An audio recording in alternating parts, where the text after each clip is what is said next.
called the cup of consummation. Now, why is it called the cup of consummation? Because he can't drink from that cup. We can't drink from that cup until the bride and the groom get together at the marriage supper of the Lamb, and we will drink once again from that cup and consummate the final consummation, hallelujah, of our relationship with the Messiah. Now here's the part that's interesting. I'm reading, some of you, I shared this the other night, that the Lord put it in my heart. It's like, God, could you have done this 10 years ago? He put it in my heart to do a study Bible. And so I'm really digging. I'm going to the verses, and I'm looking at each verse. And I'm finding out some things that honestly in my entire life of being a minister I did not know that are extremely interesting. There is a verse in Deuteronomy 24:5 that says this: when a man takes a new wife, he shall not go out to war, nor be charged with any business, but shall be free at home 1 year, and shall cheer up the wife he has taken. After they have been married for a year, and he has no... Y'all saying, what was this now? Well, you mean if I get married, I get a year off? That's what the Lord said. You got some old rascals out there, they'd get rid of one and get another one just so they could get another year off. A bunch of lazy rascals. Come on, I'm preaching now.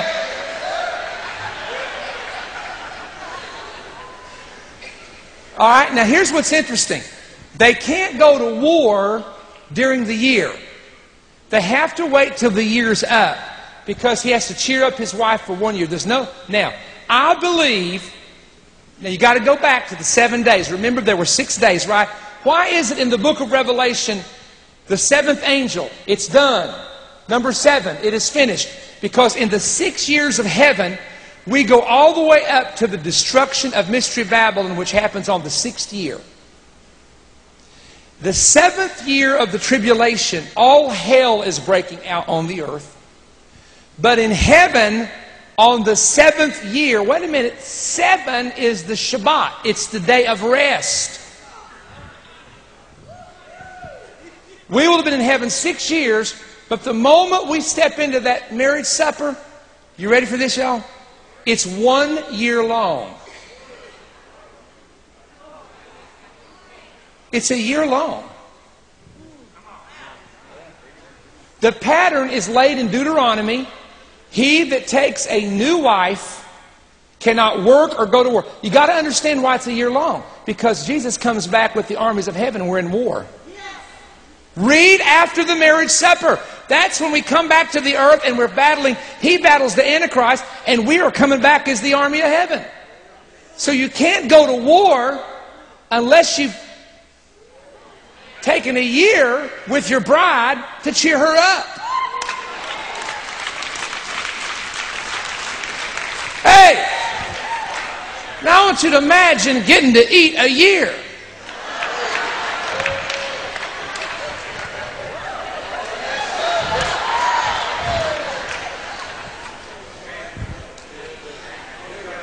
My boy says he knows there's sushi in heaven. I've been to Louisiana and I know this crawfish etouffee going to be there. Hello. Think about what I just said. A year's time, because if you look at the chronology, the marriage supper is at the end of the 7. Now see, sometimes we read the Bible and we read it through real fast and we think the supper is, well, one night. Listen, ready? In Jesus' day and in the ancient time, when they got married, they had a marriage supper celebration 7 days. We don't do that now. You know why? The parents would be bankrupt. They'd be telling their kids, go elope. Still here? When the supper ends, we come to Revelation 19, which is the end of the 7 years. And that's where the saints of God go back to earth to rule and reign with Christ for 1,000 years. And I know some people say, Perry, how's all this possible? How do you think it's actually possible to get from heaven to earth and from earth to heaven. Let me just tell you, brother, it's already been tested. Enoch tested it. Elijah tested it. Jesus tested it. And in the mouth of 2 or 3 witnesses, every word has already been established. They left this planet and they got there. Woo! Tell you a quick story right quick.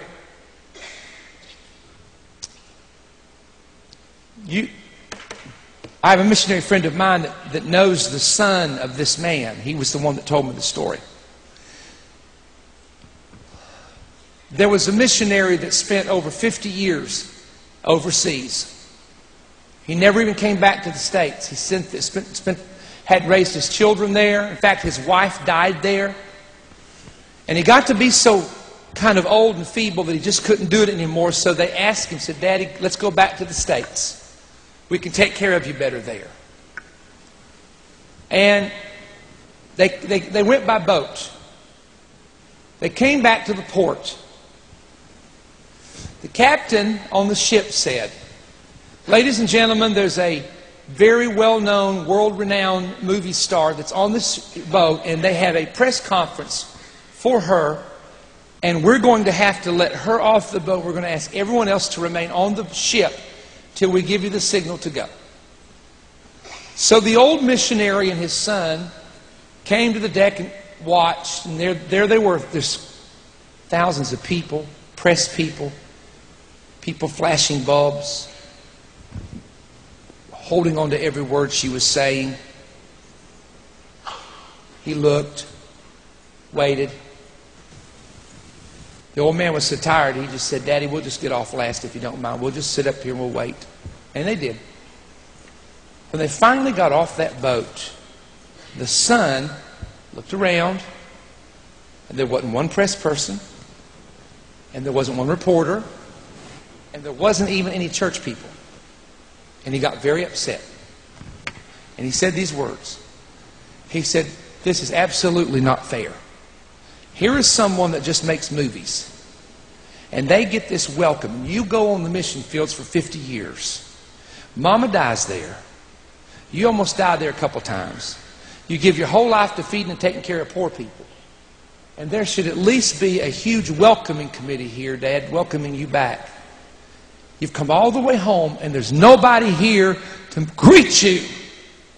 And the old man leaned back and smiled. He said, "Son, I ain't home yet."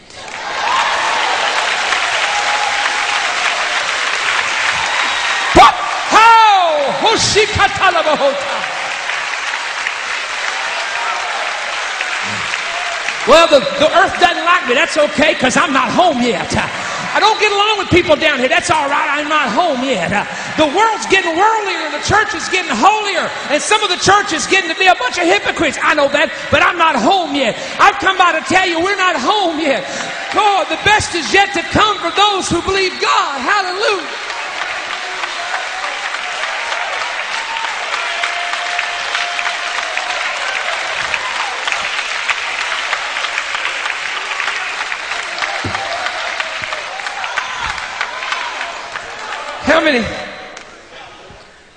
How many of you were not here, oh my goodness, where I told the story about my grandma and my granddad? It was in the morning service. How many of you were not here in the morning service? Raise your hand. I just felt like I need to tell this again. Bring up Granny's picture. I'm going to have to show you a picture of him. On the far right is my mother, and then her sister Janet. They had 2 children, and then Grandma and Granddad. Lord, I'd sure love to have that guitar and that accordion right now. That's a beautiful guitar. And when he was 17 years of age, he eloped with her when she was 16. Now, she's pretty in that picture, but my Grandma Beva looked like a Hollywood movie star. We got some old pictures we got out the other day, the old ones. And we was in the house with my mom and my dad, and Dad said, "Oh, Lucy looked like a Hollywood movie star." He said, "Your granddad wasn't going to let her go. He was afraid somebody was going to get her, and he just went in there one day and said, 'Come on, we're going to go get married.'" And do you know, they stayed married for over 60-some years. And they were never apart. He told me, my granddad told me, that they were apart